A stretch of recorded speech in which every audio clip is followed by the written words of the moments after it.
네, 반갑습니다. 안녕하세요. 세움교회 이종화 목사라고 합니다. 네, 오늘 함께 나눌 말씀 함께 읽어보도록 하겠습니다. 고린도전서 13장 1절에서 7절 말씀입니다. 고린도전서 13장 1절에서 7절 말씀. 네, 제가 한 절, 여러분들 한 절 한번 읽어보도록 하겠습니다. 제가 먼저 읽겠습니다. 내가 사람의 방언과 천사의 말을 할지라도 사랑이 없으면 소리나는 구리와 울리는 꽹과리가 되고, 내가 예언하는 능력이 있어 모든 비밀과 모든 지식을 알고 또 산을 옮길 만한 모든 믿음이 있을지라도 사랑이 없으면 내가 아무것도 아니요, 내가 내게 있는 모든 것으로 구제하고 또 내 몸을 불사르게 내줄지라도 사랑이 없으면 내게 아무 유익이 없느니라.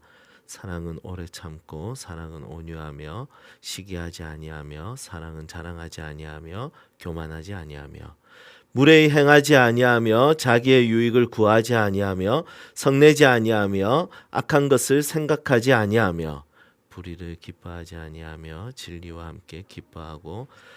네, 함께 읽겠습니다. 모든 것을 참으며 모든 것을 믿으며 모든 것을 바라며 모든 것을 견디느니라. 아멘. 네, 맞습니다. 부산에서 서울에 올라왔습니다. 네. 모두 반갑습니다. 번하. 네. 네. 오늘 여러분들과 함께 말씀 나눌 수 있어서 영광이고요. 저는 지금 부산에 있는 세움교회를 담임하고 있는 이종화 목사라고 합니다. 오늘 이 저녁에 하나님께서 우리들에게 놀라운 음성을 들려주실 줄로 믿습니다. 계속 보게 되는 사람이 있죠. 네, 이렇게 눈이 계속 가는 사람이 있습니다. 예, 네. 어떤 사람이냐면 첫 번째는 잘생긴 사람입니다. 한번 제가 예를 한번 들어볼게요. 자, 이 사진 한번 보시겠습니까? 눈이 계속 가지 않습니까? 네, 우선 자세, 기럭지, 얼굴 하나하나가 진짜 너무 잘생긴 것 같아요. 자, 다음 사진 한번 더 보도록 할게요. 네. 너무 잘생겼죠. 네. 이분은 그 연예인인 거 우리 다 아실 건데 이름이 강동원입니다. 이분 태어난 내 스타일이 아니라서 네, 감사하네요. 이분 언제 태어났냐면 1981년 1월 18일 날 이분이 태어났습니다. 네, 1981년 1월 18일. 그런데 이분하고 똑같은 날에 똑같은 연도, 똑같은 월, 똑같은 날에 태어난 사람이 있습니다. 그 사람 바로 이 사람인데 한번 보시겠습니까? 네, 접니다. 네. 저도 1981년 1월 18일 날 이렇게 태어나서 감사합니다. 네, 오늘 설교 짧게 하도록 하겠습니다. 더 잘생겼다 해주셨기 때문에. 그래서 똑같은 날에 태어났는데 우리 번개탄 우리 식구들은 지금 강동원 씨보다 제가 더 스타일이라고 말씀하시는데 한번 생각해 보면 세상 사람들은 저보다 강동원 얼굴을 이렇게 계속해서 보고 싶어하고 더 눈이 간다고 말합니다. 네, 저 같은 타입은 우리 번개탄 안에서나 통하지 밖에 나가면 잘 안 쳐다봐 주시더라고요. 그래서 어떤 사람은 그냥 존재 자체만으로, 얼굴 자체만으로 이렇게 사랑하고 싶은 스타일이 있고 눈이 가는 그런 사람들이 있고, 어떤 사람들은 오래 보아야 오래 이 사람의 존재의 가치와 이 사람이 가지고 있는 성향과 이런 것들을 경험해야지 이렇게 사랑이 되는 사람들이 있습니다. 우리는 어떤 사람일까요? 네, 우리 모두는 하나님께서 서로 사랑하라고 만나게 하셨고 또 더 사랑하는 존재로 우리를 세워나가시는 분이 바로 하나님의 뜻입니다. 이무송 집사님 닮으셨다고. 네, 감사합니다. 한번 그런 의미로 오늘 말씀 나누기 전에 함께 한번 인사하도록 하겠습니다. 당신을 보니 참 사랑스럽습니다. 이렇게 한번 서로 댓글로 한번 인사하겠습니다. 시작.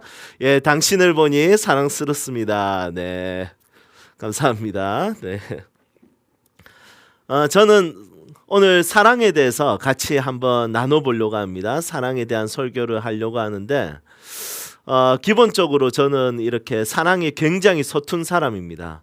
사랑에 서툴러서 사실은 사랑에 대해서 설교할 만한 사람이 아니라는 생각이 듭니다. 하지만 목사이고 목사는 삶이 그렇게 사라지지 않아도 목사는 하나님의 말씀에 그렇게 기록되어 있으면 하나님의 말씀을 전하는 사람이 바로 목사라는 자리라는 것입니다. 그래서 저는 사랑에 서툴고 부족하지만 성경의 사랑에 대한 이야기로 가득 차 있기 때문에 오늘 저는 여러분들과 함께 사랑에 대해서 나누고 싶고요. 이 사랑에 대해서 나눌 때 하나님께서 우리 가운데 귀한 음성을 주실 줄로 믿습니다. 우리 다 사랑에 대해서 또 들을 자격이 있을지 잘 모르겠지만 하나님은 오늘도 우리에게는 새로운 기회를 주시는 거죠. 자, 너희들이 사랑에 대한 설교를 듣고 사랑에 대한 이야기를 듣고 성경을 통해서 확인했으면 다시 기회를 줄 테니까 다시 사랑하는 삶을 살아봐. 이렇게 우리에게 기회를 주신다고 생각합니다. 저도 오늘 이 말씀을 전하면서 그 기회를 얻은 자로 오늘 이 말씀 뒤에 조금 더 누군가를 더 사랑할 수 있는 사람이 될 수 있도록 몸부림치도록 하겠습니다. 우리 함께 그렇게 되기를 소망합니다.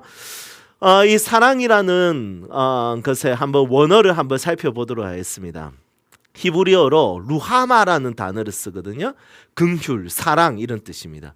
이 루하마는 라함이라는 단어에서 나왔어요.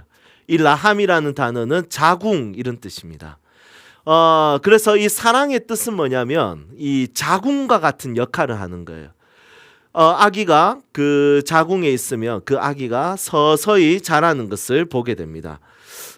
저도 이제 저희 아이가 3명이 있는데 첫째가 아들, 둘째가 아들, 셋째가 딸인데 이 3명 다 그냥 하늘에서 떨어지거나 이렇게 된 것이 아니라 정말 작은 저의 아내의 몸에서 아내의 자궁에서 이 아이들이 시작이 되었습니다.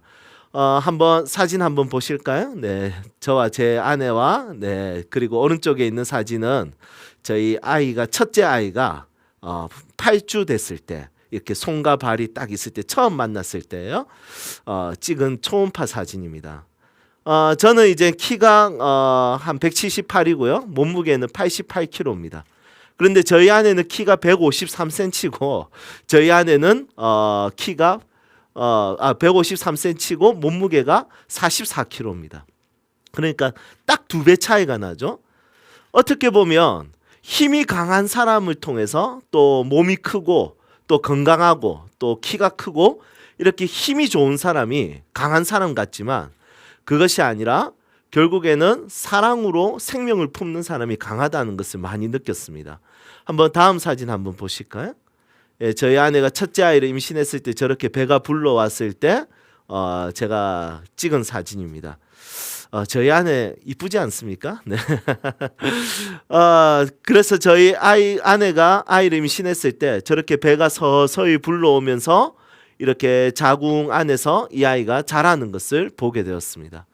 그렇죠. 사랑이라는 것은 이 자궁의 의미를 가지고 있다는 것은 어떤 의미냐면 이 사랑이라는 것은 생명을 키우고 생명을 세워나가고 생명을 자라나게 하는 놀라운 기관의 역할을 하는 것이 바로 자궁이고 사랑은 바로 자궁과 같은 역할을 합니다.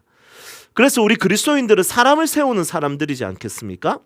그 세울 때 어떤 행정이나 구조나 어떤 프로그램으로 세우는 것이 아니라 그 사람을 사랑하면서 그 사랑을 통해서 사람을 세워가는 것이 우리 바로 그리스도인이라는 것이죠. 우리 예수님을 한번 생각해 보도록 하겠습니다. 우리 예수님을 보면 온 우주의 왕이시고 주인이시고 온 만물을 만드시고 창조하시고 다스리시는 분이세요. 굉장히 위대한 분이시고 영광스러운 분이십니다. 그런데 예수님께서 우리를 사랑하셨고 그 사랑으로 우리를 예수님께서 자신이 대신해서 우리를 대신해서 죽으셨습니다. 그런데 예수님께서 이 땅에서 시작할 때 예수님은 어떻게 시작하셨냐면 예수님은 사랑을 주러 오셨지만 예수님은 사랑을 받으면서 시작했습니다. 이게 어떤 의미냐면 한 여인의 자궁에서 이 예수님께서 이 땅의 삶을 시작하셨다는 것이죠. 자궁 안에 있는 예수님은 사랑을 줄 수가 없습니다. 자궁 안에 있는 예수님은 이미 그 자궁 안에 들어온 것 자체가 사랑이기도 하지만 이 예수님께서 자궁 안에서 엄마 마리아와 그리고 아빠 요셉의 사랑을 받으면서 그 자궁 안에서 자랐다는 것이죠. 그래서 예수님께서는 태어났을 때도 모든 전능함을 다 발휘할 수 있는 육체를 가지고 태어난 것이 아니라, 어른의 육체로 태어난 것이 아니라 아무것도 할 수 없는 아기의 모습으로 이 땅에 태어나셨다는 것을 보게 됩니다. 여러분, 우리가 이 사실을 보면서 깨달을 수 있는 것은 무엇이냐면, 우리 예수님께서 이 땅을 시작할 때도 사랑을 받으면서 시작했다는 거죠. 사랑을 주러 오셨지만 세포 하나로부터 시작해서 그 자궁에서 자라고 사랑을 받으면서 자라고, 예수님께서 태어났을 때 사랑을 받으면서 태어난 후에도 자라기 시작하셨다는 것이죠. 그래서 사랑을 받는다는 것은 잘못된 것이 아닙니다.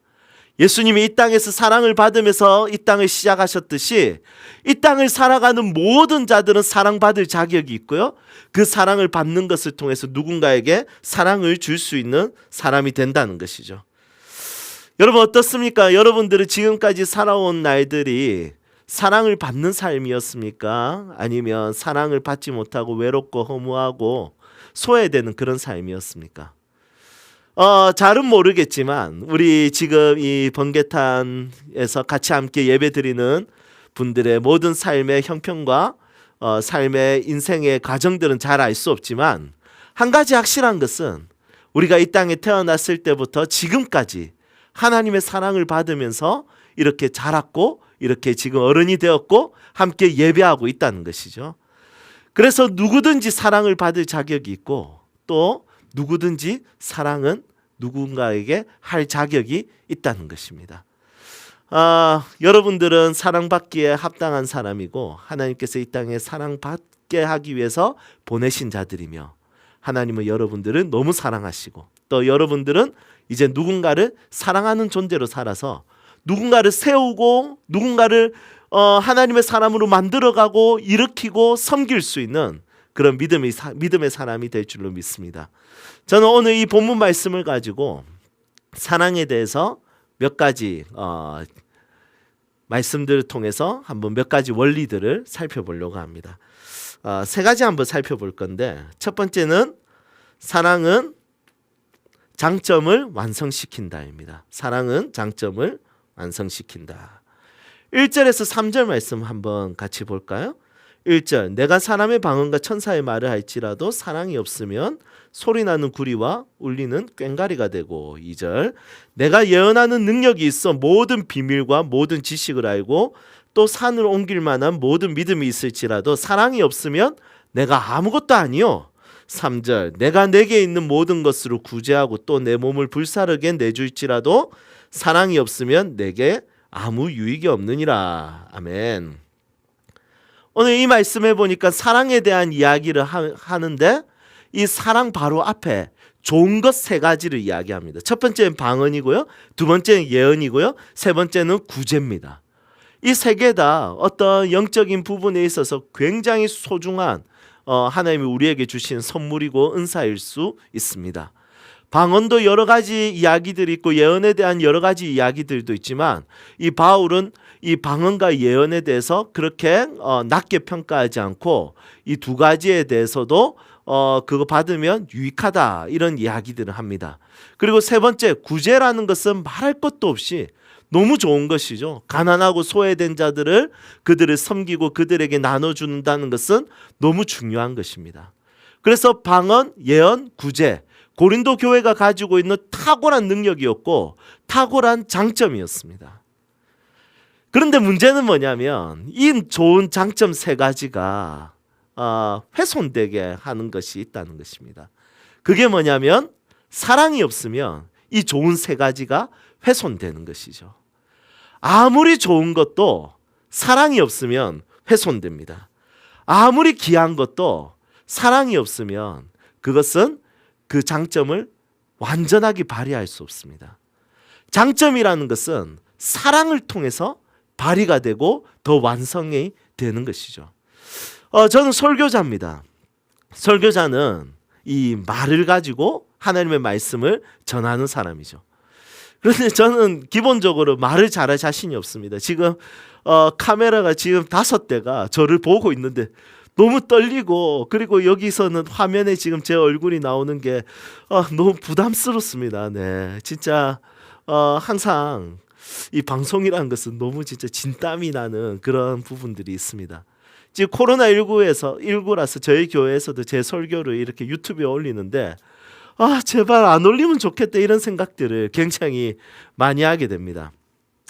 하지만 부족하고 연약하지만 감사하게도 제가 저희 교회 성도들을 사랑하는 마음으로 설교를 하면 하나님은 이것을 가지고 이것이 약하지만 사랑하기 때문에 하나님은 그것을 쓰시는 것을 보게 됩니다. 그렇다면 장점은 어떻게 될까요? 우리가 가지고 있는 장점이 되지 않는 것은 어떨 때냐면 사랑할 대상을 찾지 못할 때입니다. 하지만 아무리 부족해도 아무리 연약해도 조금만 뭐 할 수 있다 싶으면 사랑할 대상을 딱 만나잖아요. 그럼 그 작은 능력도 이 사랑할 대상을 위해서 크게 사용되어지는 것이죠. 이 한 여인이 이방 여인이 그 예수님께 이렇게 귀신 들린 내 딸을 고쳐달라고 하죠. 그런데 예수님께서 어떻게 하냐면 나는 우리 자녀들에게 떡을 주지 걔에게는 떡을 주지 않는다. 이방 여자에 대한 예수님의 평가였습니다. 그랬더니 이 여자가 뭐라고 이야기하냐면 부스러기라도 그 주인의 상에서 떨어지면 걔가 그것을 먹지 않습니까? 부스러기라도 좋으니까 조금만 내 딸을 도와주십시오 이렇게 이야기합니다. 그리고 예수님께서 그 딸을 고쳐주십니다. 부스러기의 은혜를 구했는데 그 부스러기의 은혜는 그냥 부스러기의 은혜가 아니라 이 여자가 가지고 있는 소원과 이 여자의 딸에 대한 문제가 해결받는 놀라운 일이 된 것이죠. 사실은 예수님의 능력 중에서는 부스러기가 없습니다. 예수님의 능력은 부스러기라 할지라도 우리의 배를 부르게 하는 것입니다. 그런데 예수님께서 그 상황 가운데 그 부스러기 같은 은혜는 아니지만 그 은혜 자체가 완벽한 것이지만 이 여인이 그 부스러기라도 먹으면 배가 부르겠다고 고백했던 것처럼 우리가 우리의 작은 장점, 부스러기 같은 장점, 부족하지만 그래도 무엇인가에 대해서 섬기고자 하는 그 약간의 장점, 그것을 사랑하는 대상을 딱 만났을 때 그때부터는 그것이 어마어마하게 사용되어진다는 것이죠. 다음 세대들이 저에게 상담하러 옵니다. 부모님들과 함께. 목사님 저는 뭘 해야 될지 잘 모르겠어요. 물어봅니다. 그러면 뭐든 해봐. 아무거나 해봐. 뭐든 공부해보고 그냥 네가 할 수 있는 대로 최선을 다해봐. 잘하지 않아도 돼. 그리고 어느 순간에 하나님이 너에게 누구를 사랑해야 될지 보여주실 거야. 그러면 네가 조금이라도 해본 것이 그것을 사랑하는 대상을 위해서 사용되어지는 것을 보게 될 거야. 그러니까 뭐든 해봐. 어떤 것이든 괜찮아. 이렇게 하면 아이들이 뭔가를 도전하고 용기를 내는 것을 보게 됩니다.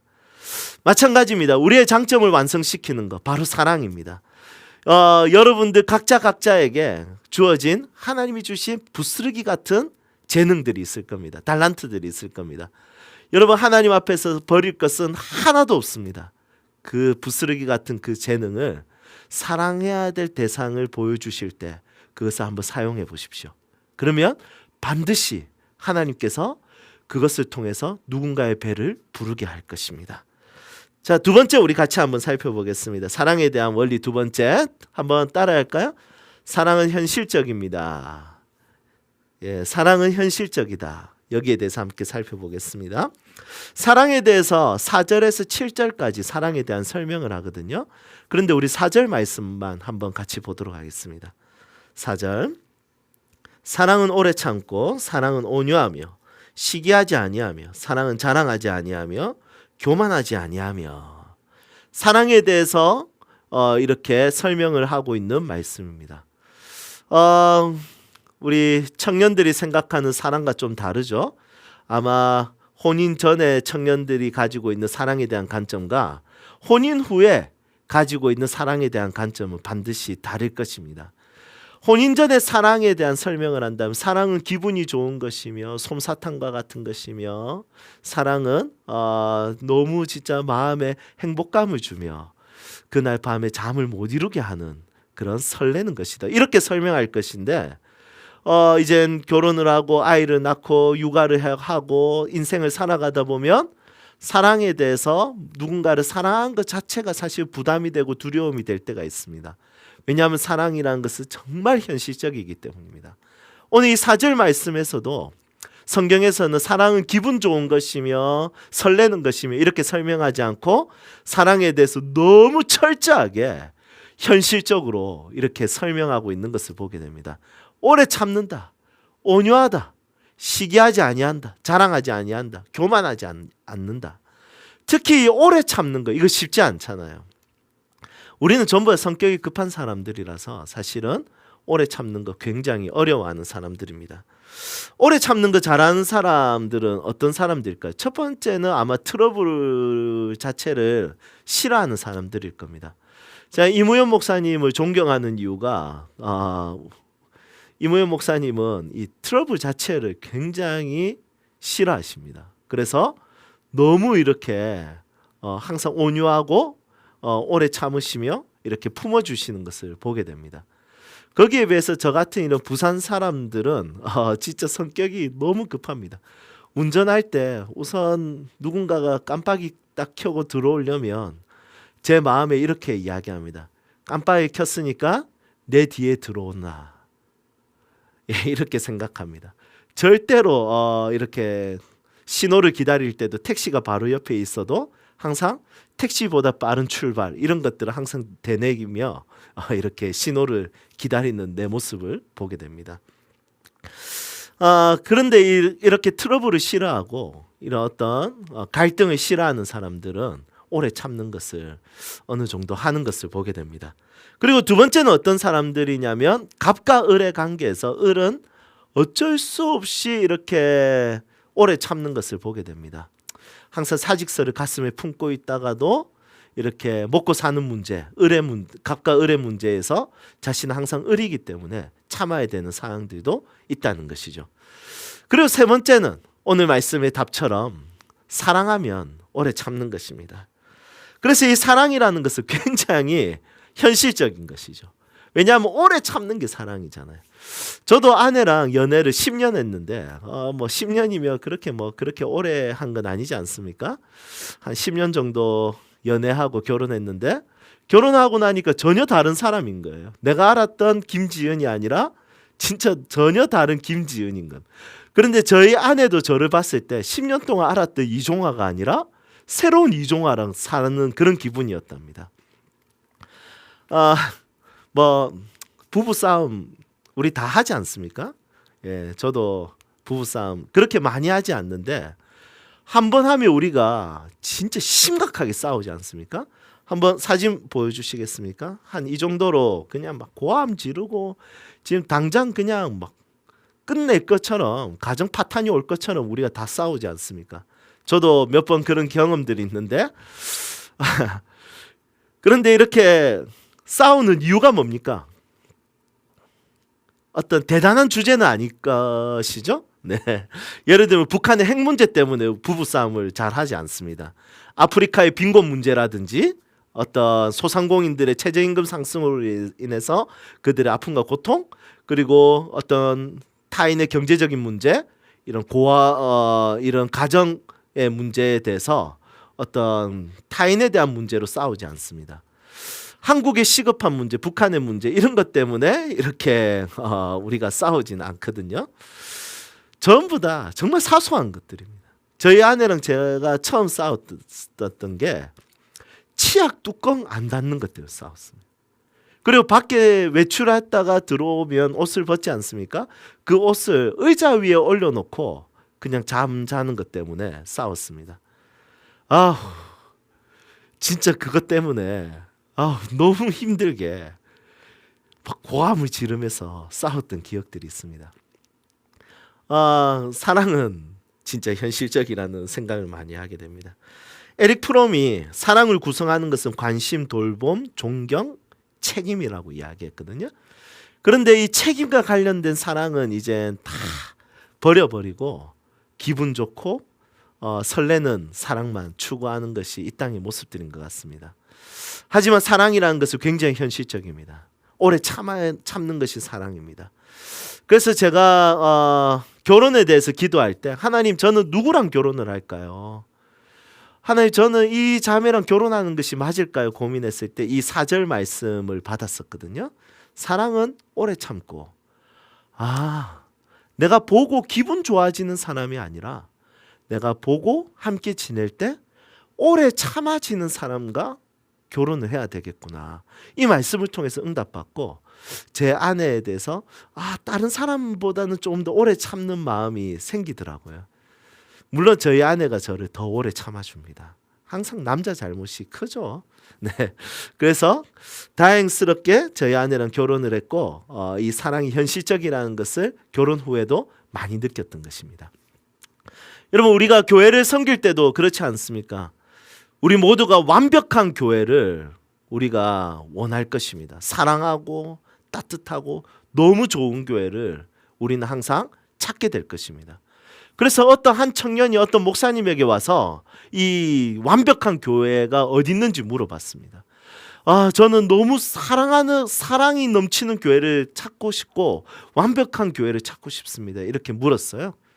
그랬더니 이 목사님 뭐라고 하냐면 제가 이때까지 보면서 그런 교회를 저도 못 봤습니다.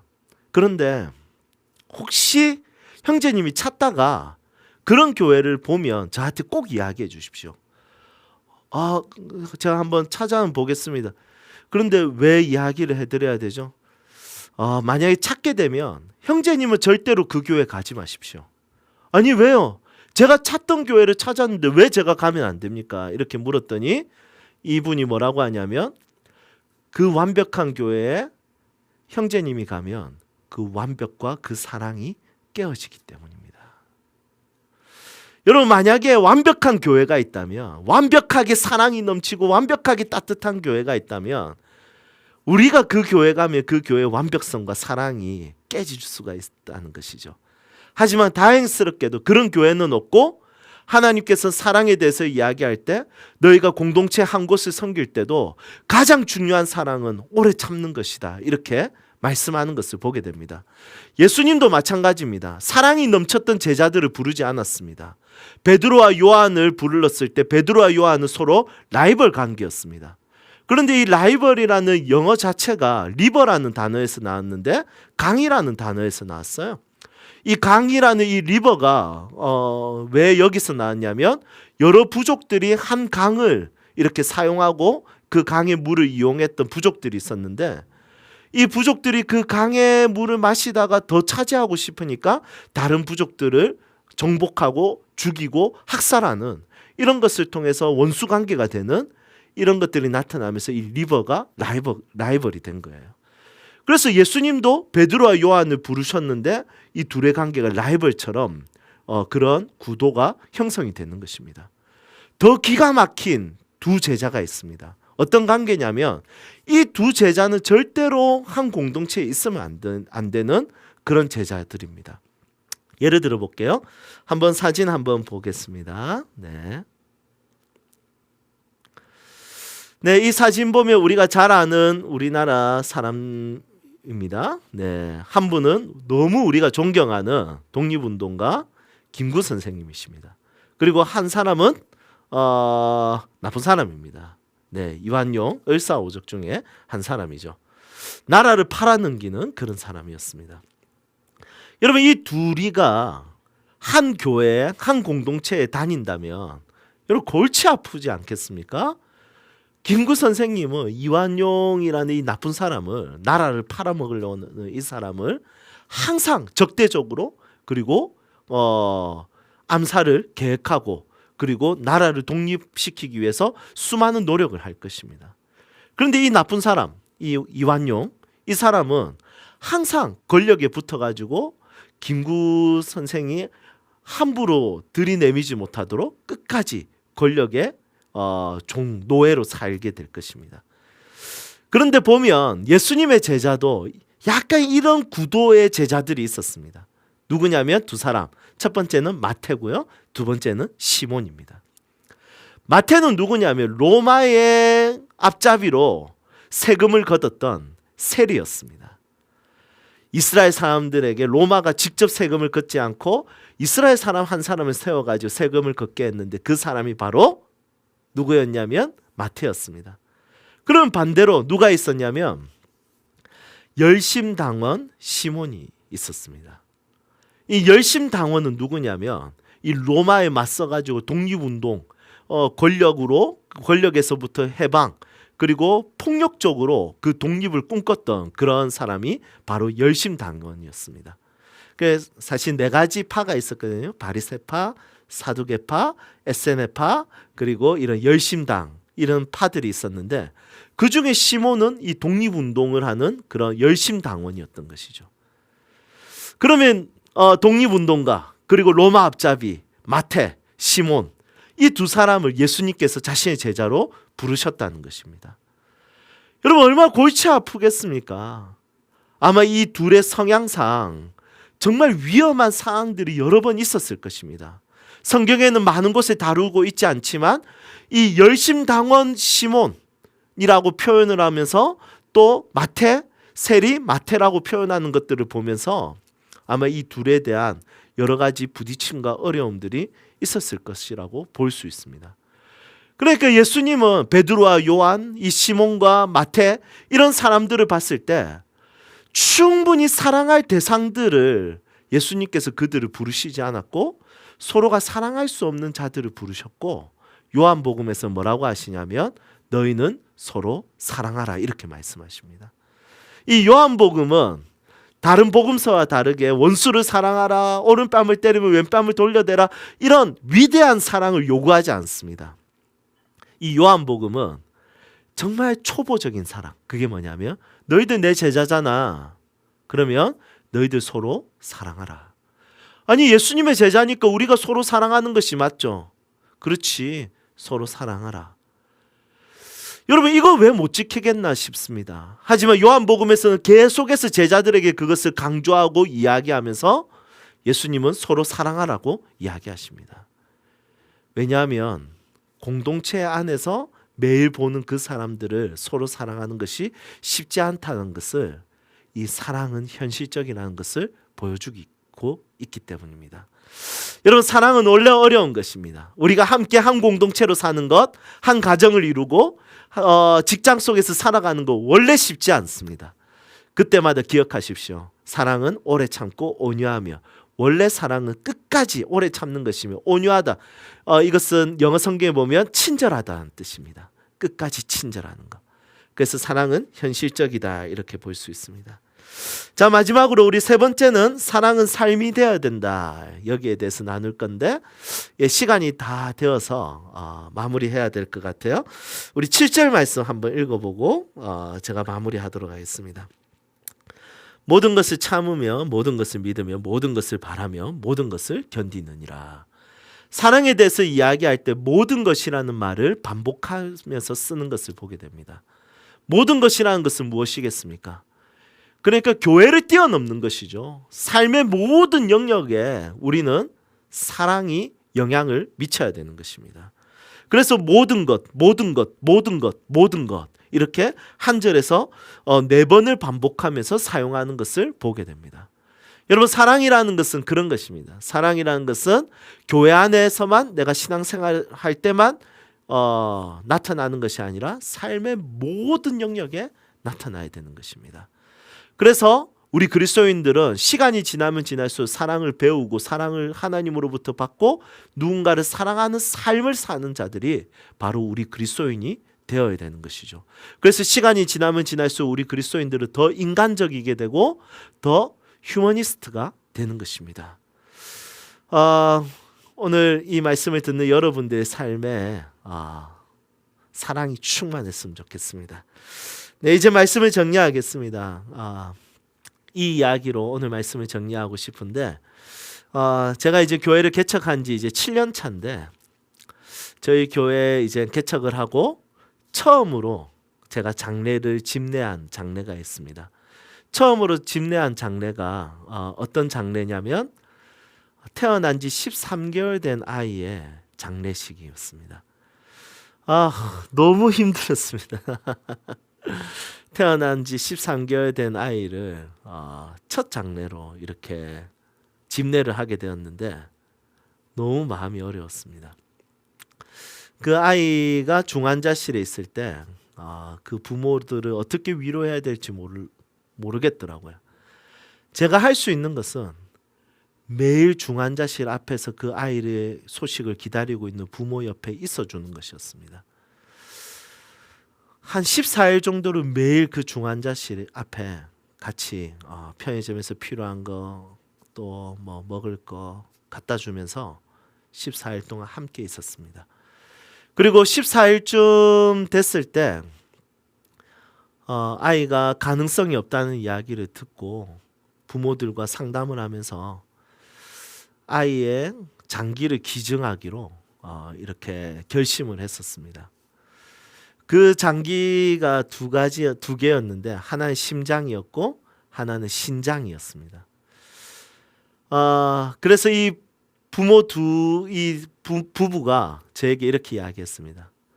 목사님, 우리 주아는 이 땅에서 우리가 진짜 많이 사랑해 줬는데 사랑받고 가네요. 그리고 우리 주아는 천국 가서도 이제 하나님 사랑만 받고 살겠죠? 목사님, 우리 주아는 사랑받는 아이네요. 그런데 가기 전에 심장과 신장으로 다른 아이에게 사랑을 베푸면서 갈 수 있어서 너무 좋은 것 같아요. 그래서 같이 중환자실에 들어가서 이 아이에게 유아 세례를 주는데 유아 세례를 다 주고 오래전부터 널 위해 이 찬양을 같이 불러주는데 사랑받고 사랑을 주고 떠나는 이 13개월 된 아이가 우리들에게 사랑이 무엇인지 너무 정확하게 가르쳐준 아이였습니다. 여러분, 오늘 우리 사랑에 대한 이야기 나눴는데 우리가 이 땅을 살다가 천국 가기 전에 뭘 후회하겠습니까? 돈 많이 못 번 거? 더 높은 명예를 얻지 못한 거? 아마 아닐 것입니다. 아마 우리가 가장 후회하는 것은 더 사랑해야 될 내 옆에 있는 소중한 사람들을 더 사랑하지 못한 것에 대해서 후회를 할 것입니다. 하나님은 우리의 인생을 후회하지 않는 인생으로 살기를 원하십니다. 그래서 말씀하십니다. 사랑하라. 그리고 사랑에 대해서 너무 정확하게 여러 가지 부분에 있어서 우리에게 성경 전체를 통해서 가르쳐주고 계십니다. 여러분, 앞으로도 계속해서 우리는 사랑을 배워야 할 것입니다. 그리고 우리 주변에 있는 소중한 사람들을 더 많이 사랑해서 진짜 후회 없는 인생을 살 수 있는 하나님의 사람들이 되기를 소망합니다. 아멘. 기도하겠습니다. 하나님, 감사합니다. 오늘 함께 사랑에 대해서 나누었습니다. 사랑이 너무 서툴입니다. 사랑을 배워왔고 또 사랑을 해야 된다는 것은 알지만 항상 서툰 우리의 모습을 보게 됩니다. 하나님, 불쌍히 여겨주셔서 한 번 사는 인생 후회함 없도록 그리스도의 사랑을 가지고 소중한 사람들을 사랑하고 그리고 사랑해야 될 사람들을 사랑할 수 있는 은혜를 주옵소서. 사랑해야 될 사람을 구분하는 것이 아니라 이 땅에 있는 모든 사람들이 사랑받기 합당하다는 것을 알고 시간이 지나면 지날수록 더 인간적이게 해주시고 하나님을 사랑하면 사랑할수록 사람들을 더 사랑할 수 있는 은혜를 허락하여 주옵소서. 주님, 사랑하는 삶이 우리 자녀들에게 유산이 되게 해주시고 한국교회의 다음 세대들에게 유산이 되게 하여 주옵소서. 오늘도 우리에게 말씀 주시니 감사합니다. 이 말씀을 듣는 모든 사람들의 마음에 사랑이 새겨지게 하여 주옵소서. 감사드리며 예수 그리스도의 이름으로 기도드립니다. 아멘.